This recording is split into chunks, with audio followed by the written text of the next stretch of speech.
गुमराह एपिसोड 219। मैं जाकर बेड पर बैठ गया। अभी मैं संभल कर बैठ भी ना पाया था कि धुम्मन भी वहां आ गया। उसने आते ही मुझसे कहा, वो यार जी, उसे सीजर को क्या कर दिया तुमने? बड़ा अलफ हो रहा था वो। बड़ी मुश्किल से समझा बुझा कर ठंडा किया है मैंने उसे। मैं क्या करता उसके साथ? वही काली रात की पैदाइश उलझ पड़ा था मुझे देखकर। उसके पिछले जख्म ही नहीं भरे हैं, वही रह रहकर सीना फूंके डाल रहे हैं उसका। सूरत की तरह तो मुझे उसका दिल भी काला मालूम होता है। तुमने ठीक कहा, वो ऐसा ही कीना परवर आदमी है। बुक्स भरे फिर रहा है तुम्हारी तरफ से अपने दिल में। वो तो डॉक्टर हारून बीच में आ गए, वरना दिल तो मैं उसका आईने की तरह शफाफ कर देता आज। चलो अच्छा ही हुआ कि बात आगे नहीं बढ़ी। वैसे वो आदमी बड़े काम का है, वफा तो उसकी रग रग में भरी हुई है। बिल्कुल कुत्ते की सी खसलत है उसकी। जरा सा चमकारो तो पैरों में लौटने लगता है। ऐसे जानवर को बस प्यार की छड़ी से ही हाँकना चाहिए। बहरहाल तुम मुतमईन रहो, अब वो इधर नहीं आएगा। फिर उन्होंने मुझे मेज पर लिटा दिया। पतलून के पांचे मेरे उन्होंने घुटनों से ऊपर तक काट दिए कि वो पतलून के बजाय नेकर बन गई। वो मेरे दोनों पैरों पर अपनी महारत में मसरूफ थे और मैं अपने माजी हाल में उलझा हुआ था। अचानक मुझे लिज़ी का ख्याल आया। उस बिन्ते खिंजीर को साथ ले जाना तो मेरे प्रोग्राम में शामिल था। ये लोग जिस तरह मुझे भेज रहे थे उसमें तो लिज़ी का कोई किरदार ही नहीं था। अगर मैं उसे साथ लिए बगैर चला गया तो अंधेरे में टक्करें मारने के सिवा मैं कोई खास काम नहीं कर सकूंगा। उसका मेरे साथ होना बेहद जरूरी था। वही तो थी जो मुझे अपने वतन की काली भेड़ों से रोशनास कराती। मैंने धुम्मन से कहा, अरे यार धुम्मन, तुमने तो अचानक मुझ पर धावा बोल के मेरे होश ही गुम कर दिए। मुझे तो ख्याल ही नहीं रहा कि मेरे साथ एक और हस्ती को भी पाकिस्तान जाना है। अच्छा, तुमने किसी को अपने साथ ले जाने का वादा कर लिया है क्या? हाँ यार, ऐसा ही समझ लो। अब अगर मैं अकेला चला गया तो बड़ा बेअतबार हो जाऊंगा। बड़ी भूल हो गई मुझसे। वतन पहुंचने की खुशी में उसे भूल ही बैठा था मैं। मेरे भाई, कुछ करो उसके लिए। मगर वो है कौन? किसकी बात कर रहे हो तुम? कुछ तो बताओ। वो यार, तुम उसे नहीं जानते। वो आर्थर फिनले की नूरे नजर एलिजाबेथ फिनले की बात कर रहा हूं मैं। अच्छा, मैं समझ गया। अपने ही बंदे हैं वो भी। मुझे याद आया, वो आर्थर बता रहा था तुम उसकी बेटी के साथ शादी करना चाहते हो। ओ भाई, ये तुम्हें क्या सूझी? क्या पाकिस्तान में लड़कियों की कमी है तुम्हारे लिए, जो यहाँ इतनी दूर से मुसीबत साथ लगा के ले जाना चाहते हो? धुम्मन ने सरजनिश के अंदाज में कहा, यार तू तो जानता है ना इश्क कैसा खाना खराब होता है। अच्छा, तो इश्क हो गया है आपको प्यारे भाई, वो भी आर्थर की बेटी से? धुम्मन ने हंसकर कहा, मजाक मत उड़ाओ मेरा। तुमने भी कोई बुजुर्गों के हुक्म पर निकाह नहीं पढ़वाया था आलिया से। मेरा तो कोई बुजुर्ग था ही नहीं जो मेरे लिए दुल्हन तलाश करता। और तुमने खराबी क्या देखी आलिया में? तो तुमने आर्थर की बेटी में कौन सी खराबी देख ली जो तुम ऐसी बात कर रहे हो? मैंने तो उसकी शक्ल भी नहीं देखी कभी। वैसे मैं क्या मदद कर सकता हूँ उसके बारे में? तो फिर तुम मुझे उसके साथ शादी करने पर क्यों मना कर रहे हो? मैंने कब मना किया तुम्हें? ये तुम मुझे क्यों इल्जाम दे रहे हो आखिर? धुम्मन खुशदिली से बोला, मैं इल्जाम दे रहा हूँ? अभी तुमने नहीं कहा था कि पाकिस्तान में लड़कियों की क्या कमी है जो मैं यहाँ से मुसीबत गले लगा के लेके जा रहा हूँ? ओ भाई मेरे, मैंने तो एक आम सी बात की थी। इसका मतलब ये नहीं था कि तुम शादी ना करो उससे। ये तुम्हारा जाती मामला है। मैं रोकने टोकने वाला कौन होता हूँ भला? कहो तो मैं खुद बात करूँ आर्थर से? नहीं यार, बस तुम्हारा शुक्रिया। मैं बात सब कर चुका हूँ उससे। मैं तो तुमसे ही कह रहा था कि मैं उसे अपने साथ पाकिस्तान ले जाना चाहता हूँ, जो मेरे प्रोग्राम में शामिल भी था। अब तुम जो कुछ कर रहे हो, इस तरह वो मेरे साथ कैसे जा सकेगी? कोई ऐसा इंतजाम करो कि वो भी उसी तैयारे में जा सके जिसमें तुम मुझे भेजोगे। वो मुस्कुराते हुए बोला, अब इस मर्तबा तो तुम अकेले ही चले जाओ। जब तुम आइंदा होगे तो उसे भी साथ ले जाना। जिस तरह तुम जा रहे हो ऐसे तुम खुद ही पहुंच जाओ तो क्या कम होगा? उस गरीब को कहाँ परेशान करोगे? मैंने उठकर बैठते हुए कहा, मैं उसके बगैर नहीं जाऊंगा यहाँ से। हटो, छोड़ो मुझे। मैं उसे खुद लेकर आऊंगा जाकर। वो मेरा इंतजार करी होगी। उसने आज की रात मेरे साथ सैर व तफरी का प्रोग्राम भी बना रखा है। वो मेरे सीने पर हाथ रखकर मुझे लिटाने की कोशिश करता हुआ बोला, पागल मत बनो जिलानी, बाहर निकलते पुलिस तुम्हें घेर लेगी। तुम उससे बच नहीं सकोगे। हर गली कूचे में तलाश हो रही है तुम्हारी। इसकी मुझे परवाह नहीं है। वो मुझे पहले ही पाकिस्तान जाने की इजाजत दे चुके हैं। अगर देख लिया उन्होंने मुझे तो कह दूंगा कि अगवा करंदगान को मुर्गा बना के निकल आया उनकी कैद से मैं। मैंने उसका हाथ झटक कर कहा, और अगर उन्होंने तुम्हें उस जगह पहुंचाने को कहा जहां से तुम निकल भागे हो, तब मैं कह दूंगा कि ये शहर मेरे लिए बिल्कुल अजनबी है। मैं तो इसके किसी खास मकाम से भी वाकिफ नहीं हूँ। ना जाने कौन सी जगह थी वो। अलबत्ता बाहर का नक्शा उल्टा सीधा समझा दूंगा उन्हें। वो इतने नादान तो नहीं है कि तुम्हारी बातों में आ जाएं। वो तुम्हें अपनी कार में बिठा के पूरे शहर में लिए फिरेंगे। एक एक गली, एक एक मकान दिखाएंगे वो तुम्हें। अगर उन्होंने ऐसा किया तो मैं उस गोदाम की निशानदेही कर दूंगा जहां से तुम्हारे आदमी ले गए थे मुझे। कोई हर्ज तो नहीं है ना इसमें? मेरा ख्याल है वो उस गोदाम के जरिए तुम्हारे अस्पताल तक नहीं पहुंच सकेंगे। हाँ, खतरा तो कोई नहीं है इसमें, मगर फिर भी कोई ऐसा रिस्क क्यों लिया जाए? फिर क्या बताऊं मैं उन्हें? तुम अपने किसी हरीफ का पता बता दो मुझे, मैं फंसवा दूंगा उनको। वो हंसने लगा। खोपड़ी तुम्हारी बहुत तेज काम करती है। बहरहाल इस सारी तकलीफ की जरूरत नहीं है तुम्हें, लेटे रहो यहीं चुपचाप, मैं करूंगा कुछ तुम्हारे लिए। मुझे नहीं मालूम था कि तुम उसके लिए इस कदर संजीदा हो रहे हो। यार ये प्यार मोहब्बत है ही बड़ी खराब चीज, जहन्नुम में भी कूदने पर मजबूर कर देते आदमी को। कहता तो ठीक ही है यार, कुछ ऐसी ही शय है ये। अच्छा ठीक है, कुछ करेंगे तुम्हारे लिए, यारी करके तुम्हें यूं छोड़ भी तो नहीं सकता मैं। धुम्मन बोला, देखना यार, सुस्ती बिल्कुल ना करना इस काम में, वो साथ नहीं होगी तो मैं उड़ते हुए तैयारे से भी कूद जाऊंगा, उसके बगैर मैं शहर छोड़ने का तसव्वुर भी नहीं कर सकता। मैंने एक आशिक़ सादिक़ के अंदाज में कहा। उन्होंने मुझे पलस्तर में लपेट कर एक अलहदा कमरे में आरामदेह बिस्तर पर डाल दिया। जरूरत की हर चीज उस कमरे में हाजिर कर दी। उस इब्ने गुलाम धुम्मन ने एक निहायत ही चहकती लहकती बुलबुल खुशलहान को मेरी पासबानी का फर्ज सौंप दिया। नाम तो उसका मैरी था, मगर वो मरियम किसी पाकीज़गी उसमें कहीं नजर नहीं आती थी। शानों पर मुंतशिर स्याह रेशम जैसे नर्म और चमकदार बाल, जो सर की हल्की सी जुम्बिश के साथ कभी दाएं और कभी बाएं बादलों की तरह चेहरे की चांदनी को अपनी ओट में ले लेते थे, और एक अदाए नाज से गर्दन झटक कर उन्हें यूं दूर फेंकती थी जैसे उनकी ये हरकत उसे एक आंख न भा रही हो। मुझे तब धुम्मन से ताल्लुक रखने वाले हर शख्स पर यहूदी होने का शुबा होने लगा था। वो जब से आई थी मुसलसल बोले चली जा रही थी और मैं बस हूं हाँ करके सुने जा रहा था। उसने अपने तरकश के सारे ही तीर मुझ पर चला डाले, मगर जब मैं अपनी जगह से टस से मस न हुआ तो वो आजिज़ आकर उठ खड़ी हुई। मालूम होता आपको मेरी यहाँ मौजूदगी पसंद नहीं आई जनाब, मैं चली जाती हूँ, डॉक्टर साहब से कह दूंगी कि किसी और की ड्यूटी लगा दें यहाँ। अरे नहीं नहीं, अब इतनी भी बुरी नहीं है आप, मैं तो आपकी बातें बड़े गौर से सुन रहा हूँ, बड़ी अच्छी बातें करती हैं आप मिस मैरी, बड़ी शीरनी है आपकी आवाज़ में। वो खुश हो गई, दोबारा अपनी जगह पर बैठते हुए बोली, क्यों बना रहे हैं आप मुझे? बनाने वाली ज़ात तो उस रब्बे करीम की है मिस मैरी, जिसने मुझे, आपको और इस सारी कायनात को बनाया है, और जिसे उस खालिक ने तख्लीक कर दिया हो उसे मैं और क्या बनाऊंगा। इतनी देर में मैंने आपसे कोई 2000 बातें तो ज़रूर कही होंगी, और आपने सिवाय हूँ हाँ करने के कुछ नहीं कहा। मैं यही समझ रही थी कि आपको शायद यही दो अल्फाज आते हैं। नहीं मिस मैरी, अब ऐसे भी बात ना करें। देखें, मैं इसलिए नहीं बोल रहा था इतनी देर से कि मेरी हैसियत ही क्या है आपके सामने। वैसे वो डॉक्टर धुम्मन कहाँ है मिस मैरी? वो तो घर चले गए अपने। क्यों, आप उन्हें क्यों पूछ रहे हैं? और डॉक्टर हारून, वो तो होंगे ना यहाँ? पता नहीं वो भी हैं कि नहीं, देखना पड़ेगा जाकर मुझे। तो ज़रा तकलीफ कर ले, जाकर देख ले उन्हें, कुछ बात करनी है मुझे उनसे। वो हैरान हैरान निगाहों से मुझे देखती हुई उठकर बाहर चली गई। 2 मिनट बाद ही डॉक्टर हारून कमरे में दाखिल हुआ। उसके पीछे पीछे वो दुश्मन ईमान भी थी। मैंने डॉक्टर हारून से उर्दू में कहा, ओ यार डॉक्टर साहब, ये क्या चीज़ मुसलत कर दी तुम लोगों ने मेरे ऊपर? कौन सी चीज़? किस चीज़ का जिक्र कर रहे हैं आप? उसने कमरे में इधर उधर नजरें दौड़ाते हुए कहा। मैं इसका जिक्र कर रहा हूँ प्यारे भाई, इसका जिसे तुम अपने साथ लगा कर ले आए हो। क्यों जनाब, क्या किया इसने? कोई गुस्ताखी कर बैठी है ये आपकी शान में? गुस्ताखी ये बेचारी क्या करेगी, अलबत्ता इसकी अदाएं बड़ी बाजारी किस्म की हैं। मुझे अपने सांचे में ढालना चाहती है ये बिन्ते अमेरिका। क्या कोई शरीफजादी दस्तयाब नहीं है तुम्हें? मैंने तलखी से कहा, ओह तो ये बात है, इसीलिए इस कदर चिरागपा हो रहे हैं आप। लेकिन जनाब, इसे तो डॉक्टर धुम्मन ने खास तौर पर मुंतखब किया है आपके लिए।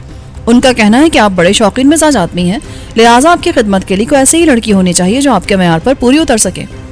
अच्छा, तो ये मैयार है मेरा उसकी नज़र में? ऐसा समझता है वो मुझे? लाओ उसे ज़रा मेरे पास, मैं पूछूंगा उससे कि उसने मुझे कब ऐसी पस्ती में गिरते देखा है। जाओ बुला के लाओ उसे। मैं गुस्से से चीख उठा। वो बेचारा बुरी तरह घबरा गया। आप नाराज ना हो जनाब, मैं इसे अभी वापस भेज देता हूँ। फिर वो मुड़कर मैरी से मुखातिब हुआ, मिस मैरी आप जाएं यहाँ से, हमें आपकी ज़रूरत होगी तो हम बुला लेंगे आपको। उसने एक बार फिर हैरान होकर मेरी तरफ देखा और अजीब सी शशोपंज की कैफियत में मुब्तला बाहर चली गई। उसके जाने के बाद डॉक्टर हारून ने मुझसे पूछा, लीजिए जनाब, उसे निकाल दिया मैंने यहाँ से, अब तो कोई शिकायत नहीं रही ना आपको हमसे? मैंने हंस कर कहा, शिकायत तो मुझे पहले भी नहीं थी तुमसे प्यारे भाई, नाराजगी तो मेरी धुम्मन से थी, उसे ऐसा नहीं करना चाहिए था। बहरहाल अब उन्हें बुलाने की जरूरत तो नहीं रही ना, अब तो मुतमईन है ना आप? हाँ यार, कह तो दिया मैंने कि अब ठीक है सब कुछ। अच्छा, तो अब मैं किसी और को भेज देता हूँ आपके पास। ओ नहीं भाई, इसकी ज़रूरत नहीं है, आप किसी और को यहाँ मत भेजना, मुझे ज़रूरत होगी तो मैं खुद ही बुला लूँगा, कोई घंटी शंटी तो होगी ना यहाँ? हाँ हाँ क्यों नहीं, वो देखें, वो आपके सिरहाने दाएं हाथ पर दीवार के साथ जो स्विच बोर्ड लगा है उसमें कई रंग के स्विच लगे हैं। वो जो सुर्ख स्विच है ना, उसे आप किसी इमरजेंसी के लिए इस्तेमाल करें। इसे दबाते ही अस्पताल के हर डॉक्टर के ऑफिस में उस कमरे के नंबर वाला सुर्ख बल्ब रोशन हो जाएगा, और जो भी डॉक्टर उस वक्त अपनी मेज पर मौजूद होगा उसे पता चल जाएगा कि आपको उसकी ज़रूरत है। वो फौरन आपके पास दौड़ा चला आएगा। सब्ज बटन दबाने से सब्ज रंग का बल्ब रोशन होगा। इसका मतलब है कि इस मरीज को उस डॉक्टर की ज़रूरत है जिसकी वो ज़ेरे इलाज है। चनाचा हर वो डॉक्टर जो उस बल्ब को रोशन देखेगा اس کا فرض ہو جاتا ہے کہ وہ مطلوبہ ڈاکٹر تک اس کی اطلاع پہنچا دے کہ اس کے مریض کو اس کی ضرورت ہے، اور یہ پہلا سوئچ اس کمرے میں متعین نرس کو بلانے کے لیے ہے۔ اس کے دبانے سے کمرے کے باہر لگا ہوا زرد رنگ کا بلب روشن ہو جاتا ہے۔ انہیں آپ ذہن نشین کر لیں اور ضرورت کے مطابق انہیں استعمال کریں۔ آپ کے کمرے کے باہر ایک نرس کی ڈیوٹی لگا دی جائے گی، وہ آپ کے بلائے بغیر اندر قدم نہیں رکھے گی۔ انتظام انہوں نے بڑا معقول کا رکھا تھا۔ بظاہر کوئی اس اسپتال کی کارکردگی پر انگلی بھی نہیں اٹھا سکتا تھا۔ کسی کو شبہ بھی نہیں ہو سکتا تھا کہ یہاں اسپتال کی آڑ میں کوئی غلط دھندا بھی ہو سکتا ہے۔ میں نے کہا، ہاں یہ ٹھیک ہے، جسے بھی یہاں لگا اسے یہ تاکید ضرور کر دینا کہ اندر بغیر بلائے قدم بھی نہ رکھے۔ اچھا، اب مجھے اجازت دیں، میں جا کر اس کا انتظام کر دوں۔ ڈاکٹر ہارون پھر دروازے کی طرف مڑا۔ او یار، تم اس قدر جلدی کیوں ہے جانے کی؟ کیا کوئی ضروری کام کر رہے ہو وہاں؟ نہیں، ایسا کوئی ضروری تو نہیں ہے۔ کچھ اور کہنا ہے آپ کو؟ ہاں، یہاں میرے پاس بیٹھو ذرا، میں کچھ باتیں کرنا چاہتا ہوں تم سے۔ میرے سینے میں ہلچل مچا دی تم نے اس وقت وہ باتیں کر کے۔ تم دھمن کے ہر معاملے میں شریک معلوم ہوتے ہو، اس کا کوئی راز تم سے پوشیدہ نہیں ہے شاید۔ اس قدر باعتبار آدمی ہو تم اس کے، پھر تم مجھے اس کے خلاف کیوں اکسا رہے تھے؟ اس سلسلے میں آپ مجھ سے کوئی بات نہ کریں جناب۔ آج رات ڈاکٹر دھمن ایک ضروری کام سے نیو یارک جا رہے ہیں۔ ان کی روانگی 10:15 پر ہوگی۔ ڈاکٹر عالیہ انہیں رخصت کر کے ایئرپورٹ سے سیدھی یہیں آئیں گی۔ وہ آپ کو تفصیل سے سب کچھ بتا دیں گی۔ اس وقت تو آپ مجھے جانے ہی دیں۔ مجھے خیال آیا عالیہ نے بھی آج رات اسپتال میں مجھ سے کچھ اہم باتیں کرنے کے لیے کہا تھا۔ اس کا مطلب یہ تھا کہ جو کچھ وہ مجھ سے کہنا چاہتی تھی اس کا علم ہارون کو بھی تھا۔ مجھے ان کی باتوں میں بغاوت کی بو محسوس ہوئی تھی، مگر اس وقت میں نے اس پر دھیان نہیں دیا تھا۔ وجہ اس کی یہ تھی کہ عالیہ دھمن کی شریک حیات ہی نہیں، شریک کار بھی تھی۔ وہ اس کے ساتھ گلے گلے تک دلدل میں دھنسی ہوئی تھی۔ اس کے بارے میں تصور بھی محال تھا کہ وہ دھمن سے باغی ہو سکتی ہے۔ میرے ساتھ اس کا بدلہ و طرز عمل بھی میری نظر میں ان دونوں کی ملی بھگت ہی تھی۔ میں نے یہی سمجھا تھا کہ وہ میرے ذریعے کوئی بڑا فائدہ حاصل کرنے کے لیے مجھ پر جال ڈال رہے ہیں۔ دھمن نیو یارک جا رہا ہے، واپس کب آئے گا وہ؟ اس نے تو مجھے بتایا تھا کہ کل رات میں یہاں سے روانہ کر دیا جاؤں گا پاکستان کے لیے۔ کسی خصوصی طیارے کا انتظام کیا انہوں نے؟ میں نے پوچھا۔ وہ کل شام سے پہلے ہی واپس آ جائیں گے۔ آپ کی روانگی کے پروگرام میں کوئی تبدیلی نہیں ہوگی۔ اچھا، پھر تم جاؤ، میں اب آرام کروں گا۔ بہت بہتر جناب، اگر کوئی ضرورت ہو تو سوئچ دبا کر بلا لیجیے گا کسی کو۔ وہ مڑا اور کمرے سے نکل گیا۔ اس کے جانے کے بعد میں نے آنکھیں بند کر لی اور سونے کی کوشش کرنے لگا۔ اس وقت شام کے 6 بج چکے تھے۔ عالیہ کے آنے میں ابھی 4 گھنٹے سے زیادہ کا وقت باقی تھا۔ میں اتنی دیر سو لینا چاہتا تھا۔ 10:45 ہوئے تھے جب ہارون نے مجھے بیدار کر کے عالیہ کی آمد کی خبر دی۔ اس نے بتایا کہ بس وہ اسپتال پہنچنے والی ہے، میں منہ ہاتھ دھو کر تیار ہو جاؤں۔ رات کا کھانا عالیہ بھی میرے ساتھ ہی کھائے گی۔ میں نے منہ ہاتھ دھونے کے لیے باتھ روم جانے کی خواہش کا اظہار کیا تو وہ بولا، آپ کے پیروں پر پلستر چڑھا ہوا ہے، باتھ روم جانے میں آپ کو خاصی دشواری ہوگی، میں یہی انتظام کیے دیتا ہوں۔ او چھوڑو یار، خالی خلی پلستر ہی تو چڑھا ہوا ہے، کوئی خدا نہ خواستہ میرے پیر تو بیکار نہیں ہو گئے، کوئی دشواری نہیں ہوگی مجھے۔ میں اٹھ کر بیٹھ گیا۔ وہ جلدی سے دروازے کی طرف بڑھتے ہوئے بولا، ٹھہرے جناب، ذرا صبر تو کرے، میں یہ دروازہ تو بند کر دوں، کوئی آ نہ جائے اچانک۔ اس نے دروازہ بند کر کے مجھے سہارا دے کر باتھ روم تک پہنچا دیا۔ میں باتھ روم سے واپس آ کر بیٹھا ہی تھا کہ دروازے پر دستک ہوئی۔ ہارون نے دروازے کی طرف بڑھتے ہوئے کہا، لیجئے، میڈم آ گئی شاید۔ وہ عالیہ ہی تھی جو دروازہ کھلنے کے بعد اندر آئی تھی۔ وہ اندر داخل ہوتے سیدھی میری طرف آئی۔ اس کے ہونٹوں پر مسکراہٹ کھیل رہی تھی۔ کیسے ہیں آپ جیلانی؟ طبیعت تو ٹھیک ہے نا آپ کی؟ میرے قریب آ کر وہ جذبہ محبت سے سرشار لہجے میں بولی، اللہ کا شکر ہے جی، میری طبیعت کو کیا ہونا تھا، بس ذرا باندھ کر ڈال دیا انہوں نے مجھے۔ میں نے سامنے کھڑے ڈاکٹر ہارون کی طرف اشارہ کیا۔ وہ شرمندہ ہو کر بولا، اب ایسا الزام تو نہ دے جناب آپ مجھے، یہ پلستر تو آپ کی مرضی سے چڑھایا ہے آپ کی ٹانگوں پر۔ ہاں یار، کچھ ایسی بھی مجبوریاں آن پڑتی ہے آدمی پر کبھی کبھی، جب وہ خود اپنے آپ کو سزا دینے کے لیے تیار ہو جاتا ہے۔ بڑے فائدے کے لیے چھوٹا موٹا نقصان تو برداشت کرنا ہی پڑتا ہے۔ عالیہ ہنس کر بولی، آپ لوگ تو بحث کرنے لگے ذرا سی بات پر۔ ہارون صاحب، مجھے بھوک لگ رہی ہے بہت شدید قسم کی، کھانا منگوا لیں آپ جلدی سے اور چھوڑے سے کو یہیں پر۔ جی بس ابھی لیجیے، آپ ہی کا انتظار تھا ہمیں۔ ہارون یہ کہہ کر باہر نکل گیا۔ ویسے جیلانی، دھمن کو آپ نے خوب بے وقوف بنایا ہے، وہ یہی سمجھ رہا تھا کہ وہ انگوٹھی واقعی آپ سے کہیں گم ہو گئی ہے۔ ویسے غلطی ہو گئی ہم سے، اسے یہ معلوم نہیں ہونا چاہیے تھا کہ میں نے آپ کو وہ انگوٹھی دی ہے، وہ بڑا چراغ پا تھا اس بات پر۔ ہاں میں جانتا ہوں، اسے یہ بات اچھی نہیں لگی تھی، وہ ناراض تھا اس بات پر کہ تم نے مجھے وہ انگوٹھی کیوں دے دی۔ میں ڈرا کہ کہیں وہ اس انگوٹھی کو میرے پاس سے اڑانے کی کوشش نہ کرنے لگے، چنانچہ میں نے اس سے کہہ دیا کہ انگوٹھی کہیں گم ہو گئی ہے مجھ سے۔ مجھے اس غلطی کا احساس ہو گیا تھا کہ اسے یہ بات معلوم نہیں ہونا چاہیے تھی کہ وہ انگوٹھی میرے پاس ہے۔ اس طرح وہ مجھے بالکل ہی ناقابل تسخیر مان کر ایسا انتظام کر دیتا میرے لیے کہ اسے مجھ سے نجات مل جاتی۔ حیرت مجھے اسی پر تھی کہ اس نے اب تک ایسا کیا کیوں نہیں تھا. وہ جتنے نقصان میرے ہاتھوں اٹھا چکا تھا اس کے بعد تو میری زندگی بہت مختصر ہو جانا چاہیے تھی. اسے آپ کے خلاف کوئی سخت قدم اٹھانے سے میں ہی روکتی رہی ہوں. آپ کی محبت مجھے آپ کی حفاظت اور حمایت پر اکساتی رہی ہے ہمیشہ. وہ سنجیدگی سے بولی. واہ میرے مولا، کیا سبیلے کرتا ہے تو اپنے نافرمان بندوں کے لیے. وقت سے پہلے تو کسی کو عدم آباد کی طرف جانے ہی نہیں دیتا. وہ ہنس پڑی. بڑے پکے اور سچے مسلمان لگ رہے ہیں آپ اس گھڑی. یہ کیا کہہ رہی ہیں آپ عالیہ بیگم؟ کیا اس سے پہلے آپ کو میں مسلمان نظر نہیں آیا کبھی؟ نظر آنے اور ہونے میں بڑا فرق ہے جیلانی. اب دیکھیں نا، نظر تو وہ بناسپتی ڈاکٹر دھمن بھی آتا ہے. اسے دیکھ کر کون کہہ سکتا ہے کہ وہ مسلمان نہیں ہوگا؟ مگر ہے وہ پکا یہودی. میری آنکھیں حیرت سے پھٹ گئیں. مجھے ایسا لگا جیسے میرے سینے میں دل ساکت ہو کر رہ گیا ہو. سانس گھٹنے لگا تھا میرا. بمشکل تمام میں نے اپنی حالت پر قابو پا کے بھررائی آواز میں کہا. کیا کہا تم نے عالیہ؟ یہ تم کیا کہہ رہی ہو؟ یہ کیسے ہو سکتا ہے؟ اس کے اس انکشاف نے عجیب حالت کر دی تھی میری. ایسا کیوں ہوا تھا؟ وجہ اس کی میں بھی نہیں جان سکا.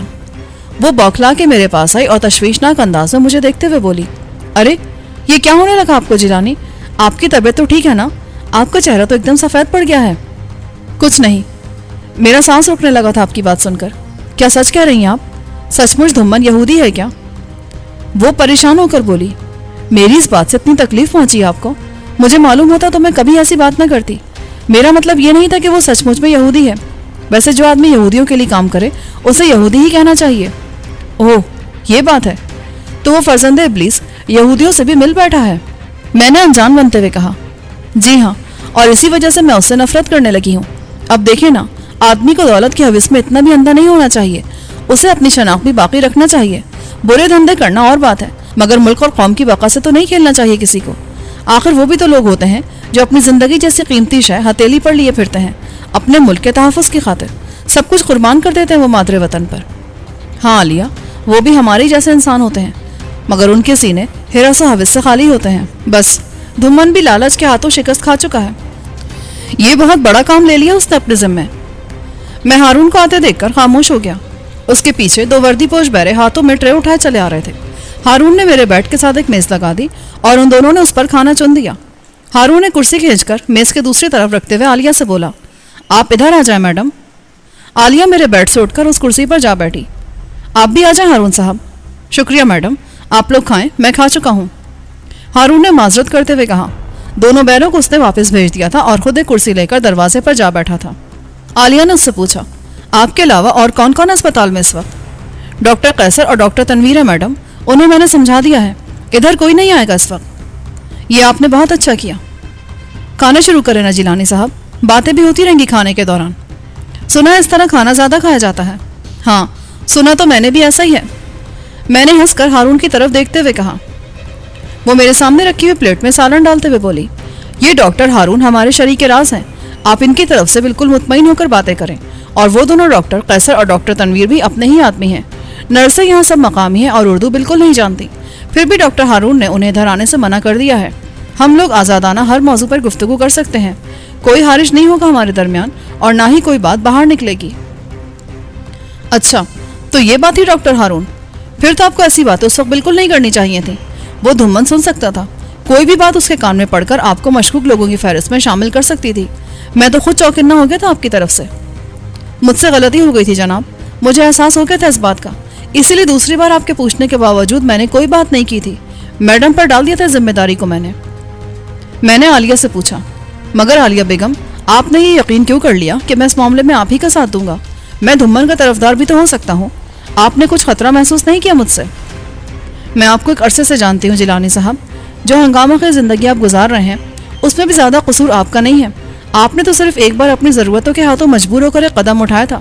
اگر اس رات آپ ہمارے گھر سے اپنی ضرورت پوری کرنے میں کامیاب ہو جاتے تو شاید کبھی دوبارہ اس راہ پر قدم نہ رکھتے. مگر آپ کی ناکامی اور پھر میرے اور دھمن کے خوفناک اقدام نے آپ کے سینے میں انتقام کی آگ بھڑکا دی تھی، جس کے نتیجے میں آپ مجسم انتقام بن گئے.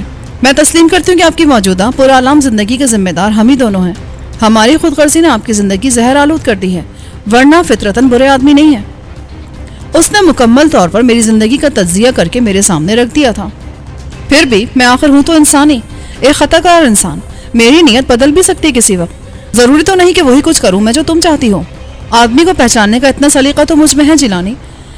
जिन लोगों के दरमियान मैं रह रही हूँ वहाँ कोई कमतर दर्जे की, कम अकल और सीधी सच्ची औरत का एक दिन भी गुजारा नहीं है। मुझे कामिल यकीन है कि आप अपने मुल्क की सलामती और नेकनामी को हर शय पर मुकद्दम जानते हैं। फिर भी मैं आपसे कोई खतरनाक काम तो नहीं ले रही हूँ। मैं तो सिर्फ इतना चाहती हूँ कि आप इस काम में धुम्मन के शरीक ना बने, यहाँ से जाने के बाद दोबारा करियर बनकर ना आए, और अगर हो सके तो पाकिस्तान में जो लोग इनकी मावनत कर रहे हैं उन्हें बेनकाब करके पुलिस के हवाले कर दें, और तुम खुद उसके साथ रहकर उसकी मावनत करती रहोगी। मैं मजबूर हूँ जिलानी, मेरा इसके सिवा कोई सहारा नहीं है, ना ही कोई ठिकाना है। मैं उसे छोड़कर कहाँ जाऊंगी? बुरे लोगों के साथ रहकर बहुत सी बुरी आदतें चिमट गई हैं मेरे साथ, जिन्हें छोड़ना मेरे इख्तियार में नहीं रहा। लिहाजा मेरी फिक्र न करें, मैं यहाँ रहकर इसी तरह दूसरों को भी उसके जाल में फंसने से रोकने की कोशिश करती रहूंगी, जिस तरह आपको रोकने की कर रही हूँ।